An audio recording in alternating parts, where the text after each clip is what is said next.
एक कानून को जानने वाला, समझने वाला, उसका रक्षक, सरकारी अफसर जो कि किसी मुजरिम को पकड़ना होता तो वह अपने प्रदेश से दूसरे प्रदेश तक जाता, लेकिन वह पुलिस अधिकारी जब भी कहीं दूसरे प्रदेश में या कहीं छापामारी या जांच के लिए जाता तो अपने साथ एक महिला कांस्टेबल को जरूर लेकर के जाता था, चाहे अपराधी मिले या ना मिले, चाहे चोर पकड़ाए या ना पकड़ाए। लेकिन जो दरोगा को चाहिए था वो बखूबी उसको मिल रहा था, क्योंकि ये अपने साथ एक महिला कांस्टेबल को ले जाता और वो तमाम चीजें करता जो उसको अच्छा लगता था। और समय इसी तरह चलता रहा, लेकिन एक दिन दरोगा का समय शादी होने वाला था। और इसी बीच जब दरोगा को यानी उस पुलिस अधिकारी को जब घोड़े चढ़ने की बात आती है तो उसके हवाएं उड़ जाती है जब, और उसके तो उड़ते ही उड़ते हैं, लेकिन साथ ही साथ उसके परिवार के भी चेहरे पर खामोशी और हवाइयां उड़ जाती है और छा जाती है। और साथ ही साथ उस बाराती जब जा रहे थे उस महफिल में, साथ ही साथ उसके गांव, उसके जवार और उसके जितने रिश्तेदार और नातेदार थे उन सारे लोगों के चेहरे पर हवाइयां उड़ी हुई थी। और आखिरकार उस दरोगा के साथ ऐसा क्या हुआ था कि सारे लोग रुक जाते, बिखर जाते हैं और सबकी हवाइयां उड़ जाती है। इस घटना को आप जानने के लिए मेरे साथ बस 10 मिनट बने रहे। मैं आपका दोस्त रविशंकर राज अपने यूट्यूब चैनल पे आपका स्वागत करता हूं। तो प्लीज आपसे एक रिक्वेस्ट है दोस्तों कि मेरे चैनल पर अगर पहली बार आ रहे हैं तो मेरे चैनल को सब्सक्राइब जरूर करिए और लाइक कीजिए और अपने फ्रेंडों के पास भेज दीजिए, शेयर कीजिए, ताकि आपके फ्रेंड भी ये घटना सुनकर जागरूक होकर और अवेयरनेस उनके अंदर आ सके। तो चलिए ज्यादा देर नहीं करूंगा, अपनी कहानी की तरफ चलूंगा। तो आप इस कहानी को सुनने के लिए, समझने के लिए बस मेरे साथ 10 मिनट बने रहे। और दोस्तों, जिन दोस्तों ने मुझे कल कमेंट किया था, बस उनके नाम जस्ट ही वीडियो जैसे ही 10 मिनट की कहानी है समाप्त होती है तो मैं उनका नाम ले लिया करूंगा। तो प्लीज आप लोग शांति बनाए रखें और कहानी को आराम से सुने, और कहानी सुनने के बाद जो अच्छा कमेंट लगता है वो बिल्कुल करें। और मुझे सुझाव देने के लिए बहुत सारे दोस्तों को बहुत बहुत धन्यवाद। यह कहानी सुनाने का मेरा मतलब किसी का दिल दुखाने से बिल्कुल नहीं है, बल्कि समाज में हो रही घटनाओं से लोगों को अवेयरनेस और जागरूक और उनके प्रति अवेयरनेस फैलाने का मेरा मकसद है। दोस्तों, दरअसल यह घटना उत्तर प्रदेश का एक जिला लगता है फर्रुखाबाद, उसी फर्रुखाबाद की यह वाकया है। उसी फर्रुखाबाद की एक गांव में होनहार बच्ची जिसका नाम कंचन था। कंचन जितनी पढ़ने लिखने में तेज थी उतना ही स्पोर्ट्स में भी वह काफी तेज थी, क्योंकि जब भी वह कहीं प्रतियोगिता में, खेल प्रतियोगिता में जाती, उस प्रतियोगिता में वह अव्वल यानी ऊपरी स्थान पर आती थी। और इस कंचन को देखकर इसके परिवार वाले बहुत ही खुश हो जाते और इसको हमेशा सपोर्ट करते। यह जाहिर सी बात है कि किसी घर में कोई बच्चा तेज हो जाता है या किसी भी चीज में आगे होता है तो पूरा परिवार का सपोर्ट उस बच्चे की तरफ होता है। उसी प्रकार इस कंचन का भी सपोर्ट उसके घर वाले, उसके पढ़ने लिखने में तेज तो थी ही थी, साथ ही साथ खेल कूद में भी, प्रतियोगिता में भी अव्वल यानी ऊपरी स्थान पर आती थी, जिसके वजह से इसके फैमिली भरपूर इसको पूरी तरह से जो मदद हो सकता था, जो करती थी वो करते थे इसके लिए। इसी प्रकार कंचन को पढ़ाने लिखाने के लिए उसके पिता देवराज, उसकी माता इंद्रवती और उसके चाचा, उस कंचन के चाचा का नाम इंद्रदेव और उस इंद्रदेव का पुत्र एक होता है जिसका नाम सौरभ। और इन सभी लोगों ने मिलकर कंचन को सपोर्ट करता था और समझाते थे किसी भी बात को या किसी भी काम को लेकर। कहते थे समझाते हुए कि बेटी अगर तुम पढ़ लिख जाओगी तो तुम कहीं ना कहीं ऊंची अधिकारी या कोई भी अधिकारी पद तुम्हें मिल जाएगी। ये तमाम कंचन के पापा, मम्मी, चाचा, उसका भाई समझाते हैं कंचन को। और जब ये लोग समझाते हैं कंचन को तो कंचन को भी इनको समझाने के बाद उसको हौसला मिल जाता है और कंचन को बात कहीं ना कहीं समझ में आ जाती है और कंचन सोचने लगती है कि ये लोग शायद मेरे अपने हित के लिए ही कर रहे हैं, जो कि बात बिल्कुल सही है। और इसी वक्त कंचन और सारे काम करते हुए, खेलकूद करते हुए, साथ ही साथ पढ़ाई में भी अपना मन रमा देती है। और पढ़ते पढ़ते एक दिन ऐसा भी आता है कि कंचन का एक सरकारी जॉब लग जाता है, वो भी पुलिस महकमे में कांस्टेबल पद पे नवाबगंज में पोस्टेड हो जाती है। और उस कंचन को नवाबगंज में एक थाना मिलता है, उसी कांस्टेबल पद पर उसी थाना में तैनात रहती है। और साथ ही साथ जब कंचन थाना में तैनात थी उसी वक्त तमाम तरह के ढेर सारे ऊंची अधिकारियों से लेकर के उसके ऊपर वाले रैंक तक के अधिकारियों से जान पहचान होती है, दंड सलाम होती है। और इसी बीच सारे लोग कुछ कंचन का कुशल व्यवहार देखकर खुश हो जाते हैं। और इसी बीच वहां पे एक और व्यक्ति आता है और जिसका नाम दीपक कुमार रहता है, जो कि वह उसी थाने में दरोगा के पद पर, और वह कहीं दूसरे थाने से ट्रांसफर होकर के इस नए थाने में आता है जहां पर कंचन पोस्टेड थी। और जैसे ही यह लड़का यानी दीपक दरोगा थाने में आता है तो कंचन को देखता है, वैसे ही पहली नजर में देखकर कंचन पर पूरी तरह से यह दरोगा लड़का फिदा हो गया, क्योंकि कंचन एक स्पोर्ट्स की खिलाड़ी थी और उसकी बॉडी चमकीली और गठीली लग रही, क्योंकि इसी वक्त जो दीपक देखा उसके ऊपर पूरी तरह से, क्योंकि कंचन का यही खेल कूद और गठीली शरीर होने के कारण वह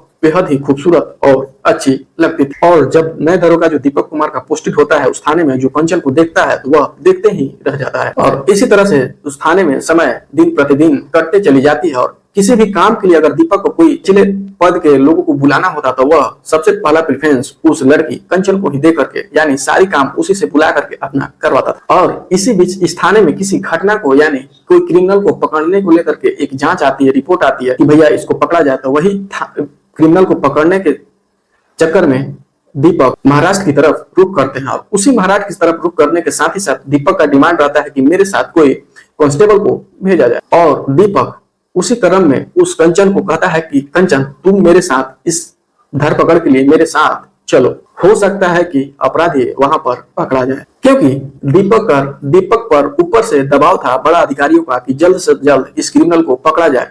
इसी बीच दीपक उस प्रेशर को कम करने के लिए उस लेडीज कांस्टेबल के साथ मुंबई पूरे के लिए निकल जाता है। इसी बीच जब दीपक और कंचन महाराष्ट्र पहुंचते हैं तो दिन भर गुजर जाती है और जांच में कुछ सामने निकल कर नहीं आता है, क्योंकि वह जो गुनाहगार पूरे की तरफ भागा था उसका मोबाइल भी ऑफ रहता है और कोई आता पता नहीं चल पाता है। और इसी बीच जब उस आरोपी की तलाश की जा रही थी, इसी बीच पूरा दिन तो ढल जाता है। और जैसे ही शाम होती है तो दीपक कुमार जो कि एसआई थे वहां के, कंचन को कहते हैं कि ऐसा है कि हम लोग आज यहीं रुक जाते हैं और कल अपने थाने की तरफ रुक करेंगे, यानी जहां हम लोग का पोस्टिंग था, जहां से गए थे वहां रिटर्निंग पहुंचेंगे। और दीपक कहते हैं कि क्यों ना हम लोग कहीं होटल में चले और वहां चल करके अपनी पूरी रात गुजारे और जैसे ही सुबह होगी अपने थाने की तरफ रुक करेंगे। उसी बीच जब ये लोग होटल तलाश कर रहे थे तो होटल तलाश करते हैं, तो होटल में जाते हैं तो 2 कमरे बुक करवाते हैं, एक उस कांस्टेबल लेडीज कंचन के लिए और एक वो दरोगा अपने लिए। और दोनों का कमरा आजू बाजू ही था और दोनों एक साथ खाना खाते हैं लॉबी में बैठकर। और दोनों खाना वाना खा करके जब सोने की समय आती है तो दीपक अपने कमरे में चला जाता है और उस लेडीज कांस्टेबल अपने कमरे में चली जाती है। और इसी बीच जैसे ही कुछ रात ढली होगी तो दीपक कुमार जो एसआई था वह कंचन के कमरे का दरवाजा जाकर के नॉक करता है, क्योंकि उसका दीपक का कमरा और कंचन का कमरा आजू बाजू था। और जैसे ही कंचन का दरवाजा एसआई के द्वारा नॉक किया जाता है तो कंचन दरवाजा खोलती है और देखती है सामने दीपक को, तो कहती है कि सर आप, तो यह कांस्टेबल दरोगा कहता है कि हाँ, मैं सोचा कि नींद नहीं आ रहा था तो मैं सोचा कि तुमसे कुछ देर बात कर ली जाए। और इसी बीच कंचन कहती है कि कोई बात नहीं सर, आकर के आप हमसे बात कर लीजिए।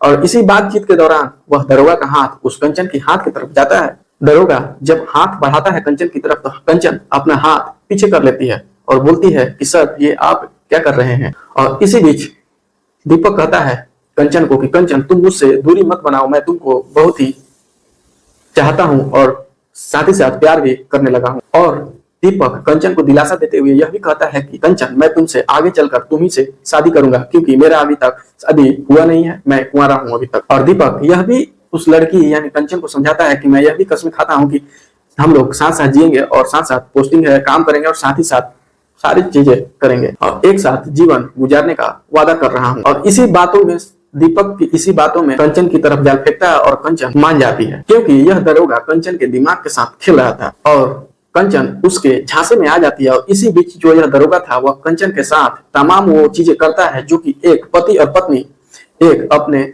बंद कमरे में करते हैं। और वहां से जैसे ही सारे दीपक का और उन दोनों के बीच संबंध जब बनता है तो जैसे ही सुबह होती है तो होटल चेकआउट करते हैं और अपने नवाबगंज थाने की तरफ रुख करते हैं। और इसी बीच ऐसे ही समय गुजरते रहती है और वो दोनों एक दूसरे को चाहने लगते हैं और ऐसे ही धीरे धीरे समय कट रही थी। और ऐसे ही जब भी दीपक को मौका मिलता तो कंचन को एकांत स्थान पर ले जाता, उसके साथ संभोग करता, उसके साथ संबंध बनाते और उसको फिर छोड़ देता और अपने दोनों सारे कामों में लग जाते। और ऐसे ही टाइम गुजर रहा था और उस दीपक उस कंचन को शादी का झांसा दे देकर उसके साथ शारीरिक संबंध बनाते जा रहा था। और इसी बीच उस दरोगा का फिर मध्य प्रदेश से कहीं से जांच की आदेश मिलती है और यह दीपक कहता है कि ऐसा है बात कि हमको मध्य प्रदेश जांच करने के लिए जाना होगा, तो ऐसा है कि साथ में तुम भी चलो और फटाफट तैयार हो जाओ और हम लोग उस जांच के लिए निकलते। और इसी बीच जब वो लोग मध्य प्रदेश भी जाते हैं तो वहां भी कोई केस सॉल्व नहीं हो पाता है और पूरी दिन बीत जाती है। और फिर उस वही सेम जो पुणे वाली घटना थी, यानी रात होती है, रात का होटल बुक किया जाता है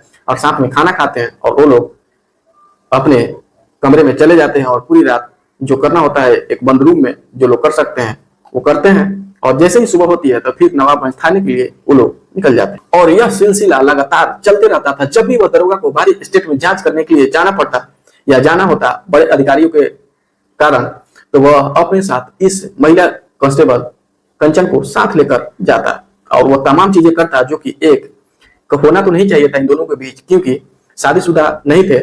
वो सब भी करता है जो एक पति पत्नी के बीच होता है। और साथ ही साथ इनका जो प्यार परवान जो चढ़ा था उसका 1 साल बीतने वाला था। और इसी बीच कंचन देखने लगती है कि उस कांस्टेबल यानी दरोगा पर दबाव बनाती है कंचन कि तुम मुझसे शादी करो, साल गुजर गए हैं, अब शादी कर लेना चाहिए हम लोगों को। और दीपक कंचन को आश्वासन देते हुए कहता है कि देखो शादी ही तो करनी है, शादी तो मैं कर लूंगा, इसके पहले घर वालों को बताना जरूरी है। कंचन कहती है कि घर वालों की चिंता मत करो, मैं तो अपने घर वालों से बात कर लूंगी, साथ ही साथ आप अपने घर वाले से बात कर लो और उनको शादी के लिए मना लो। और इसी बीच कंचन अपने घर पर बात करती है और दीपक के बारे में बताती है, क्योंकि दीपक एक दरोगा रहता है और उसके माता पिता उस कंचन की शादी के लिए कर पे मान जाते हैं, क्योंकि दरोगा एक अधिकारी था और उसके माता पिता जानते थे कि दरोगा का वैल्यू, और वह खुश हो जाते हैं अपनी बेटी को शादी करने के लिए उस दरोगा के। और कंचन यह भी कहती है कि दीपक मेरे से कुछ समय ले रहा है और कुछ बोला है कि कुछ समय बाद शादी की बातें होगी।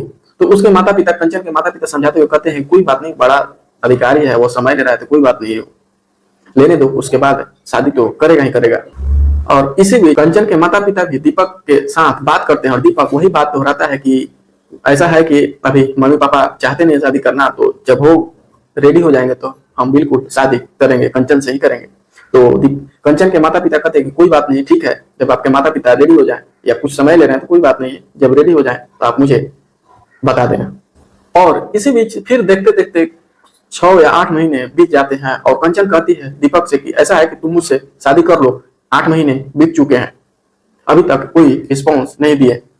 और कंचन दीपक से कहती है कि ऐसा है कि तुम मुझसे शादी कर लो, नहीं तो मैं तुम्हारे घर वाले को कब जाने वाली हूँ और जा करके सारी बात जो मेरे साथ तुम किए हो साल 1.5 साल से, वो सारी बात तुम्हारे माँ बाप को बता दूंगी। और जैसे ही कंचन दीपक के माँ बाप के घर पहुंची तो ये सारी कंचन जो बातें कहनी थी कि दीपक मेरे साथ साल भर ऐसे ऐसे किया, वो सारी बात बताती है। तो दीपक के माता पिता भी कंचन को आश्वासन देते हैं कि बेटी कुछ ऐसा बात है कि थोड़ा घर द्वार बनवाने हैं, वो बन जाएंगे तो एक विधि विधिवत से आराम से शादी किया जाएगा, शादी अकबका के करने से मजा नहीं आता है। और इनके माता पिता के समझाने के बाद कंचन वापस अपने थाने में आ जाती है, वहां अपना पोस्टिंग जो था वहां पे अपना कार्यभार करने लगती है। और इसी बीच धीरे धीरे फिर 6 से 8 महीने बीत जाते हैं और कंचन के दिमाग में उलूल उलूल बातें चलने लगती है कि आखिरकार दीपक चाह क्या रहा है, मैं इतना दबाव भी दे रही हूँ तो उसको कुछ फर्क क्यों नहीं पड़ रहा है। और उसके घर वाले भी जान गए, मेरे घर वाले लोग शादी के लिए तैयार भी हैं, तो फिर भी शादी क्यों कर नहीं रहा है। एक बार फिर कंचन उस दीपक के घर जाती है और उसके जैसे ही घर जाती है तो उसके माता पिता से मुलाकात होती है। तो उसके माता पिता भी कहते हैं कि बेटा कुछ समय और दे दो, उसके बाद शादी जरूर होगी। और धीरे धीरे समय बीतने लगती है और इसी बीच 6-8 महीने बीतते हैं तो पता चलता है कंचन को कि यह जो दीपक है दरोगा है, इसकी शादी 17 अप्रैल को है। जब यह बात कंचन को पता चलती है कि 17 अप्रैल 2024 का उस दीपक को मतलब दूसरी जगह शादी हो रही, तो उस कंचन की चेहरे की हवाइयां उड़ गई थी और पूरी तरह से बलखला यानी बिखला गई थी, क्योंकि कंचन यह सोच रही थी कि जो इंसान हमसे 2 साल से प्यार कर रहा था वह कैसे इस पल या क्षण में बदल सकता है, और मेरे साथ वह जिस्मानी यानी रिश्ता बना रहा था वह भी कैसे धोखे से मेरे साथ संबंध बनाया और मुझे पूरी तरह से यूज किया, वह कैसे बदल सकता है और कैसे दूसरा शादी कर सकता है। यही सब दिमाग में कंचन के चल रहे थे और साथ ही साथ मेरे साथ शादी का झांसा देकर मेरे साथ शारीरिक संबंध बना रहा था और कैसे किसी और से शादी कर सकता है और मैं यह करने नहीं दूंगी। और जैसे ही यह कंचन को सारी बात पता चल जाती है कि वाकई में सच में दीपक की 17 अप्रैल की 2024 को शादी होने वाली, तो दीपक के खिलाफ ही अपने ही थाने में FIR दर्ज करा देती है और तमाम वो सारी चीजें कंचन उस थाने में लिखवा देती है रिपोर्ट के तौर पर कि कैसे दीपक मुझे 2 साल से यूज कर रहा है और कैसे कैसे उसके साथ क्या हुआ, सारी तमाम चीजें उस FIR में दर्ज करा देती है। और वह जब थाना में FIR दर्ज करवा रहे थे तो उस दरोगा से नीचे रैंक के अधिकारी थे, तो इसलिए दरोगा के खिलाफ एक्शन ना लेते हुए वो लोग वो ऐसा कुछ करते नहीं है जिससे कि कंचन को सेटिस्फेक्शन मिल सके। और कंचन को बेचैनी होने लगी जैसे ही 17 अप्रैल डेट नजदीक आने वाली थी और आ रही थी, और 1-2 दिन बाद उस दीपक की 17 अप्रैल को शादी होने वाली थी। तो इस बात का जैसे ही दिन नजदीक आता है, 17 अप्रैल आ जाता है, तो उस दिन कंचन एक लेटर लिखती है और लेटर लेकर के वहां पर एसपी ऑफिस पहुंच जाती है और यह कंचन सारी जो घटनाएं उसके साथ 2 साल में हुआ था वह लिखित रूप में एसपी ऑफिस में एसपी को देती है और एसपी को बताती भी है वहां खुद कि मेरे साथ ऐसी ऐसी घटनाएं और ऐसी ऐसी कारनामे यह दरोगा मेरे साथ किया है और जांच के नाम पर मुझे दूसरे स्टेट में ले जाया जाता था और मेरे साथ शादी का झांसा देकर मेरे साथ यह रेप और घिनौना काम करता था। चूंकि मेरे साथ यह शादी का झांसा दिया इसलिए मैं चुप रही और जब शादी करने की नौबत आई तो वह किसी और के से शादी करने जा रहा है। और कंचन कहती थी कि यही सारी बातें मुझे वादे किए जाते थे कि मैं तुमसे प्यार करता हूं, शादी करूंगा, और जो कि यह सारी बातें झूठी थी और शादी किसी और से कर रहे हैं वो लोग। और जैसे ही एसपी साहब के सामने यह कंचन कांस्टेबल अपनी बात रखती है तो एसपी साहब एक्शन में आते हैं और उस दरोगा के खिलाफ एफआईआर दर्ज कर दी जाती है और साथ ही साथ एसपी यह भी बोल देते हैं कि उस दीपक कुमार एसआई को गिरफ्तार जल्दी से जल्दी करो। और धीरे धीरे यह भी मामला आगे बढ़ता है और वह 17 अप्रैल का ही दिन था और रात के 9-10 बज रहे होंगे। इसी बीच दीपक की बारात जयमाल की तरफ निकल रहा था बैंड बाजा के साथ। तो उसी वक्त पुलिस 10 बजे पहुंचती है और दीपक कुमार को गिरफ्तार करती है और थाने लेकर के जाती है। तो उस पे एप्लीकेबल हो पाती है वो सारी धाराएं एसपी लगाते हैं और उसको गिरफ्तार करके जेल में बंद कर देते हैं और उस पे कानूनी कार्रवाई की जाती है। तो देखिए दोस्तों, आज के समय में क्या से क्या नहीं हो रहा है, लोग कैसे किसी दूसरे को यूज करते हैं। तो हो सकता है कि आपको यह कहानी अच्छी लगी हो। तो इस कहानी को मेरा सुनाने का मकसद कतई किसी का दिल दुखाने का नहीं है, बल्कि समाज में जागरूकता लाने का है। तो दोस्तों, आज कहानी में इतना ही। यह कहानी आप लोगों को कैसी लगी कमेंट करके जरूर बताइएगा। तो चलिए आज के लिए इतना ही। धन्यवाद। जय हिंद दोस्तों।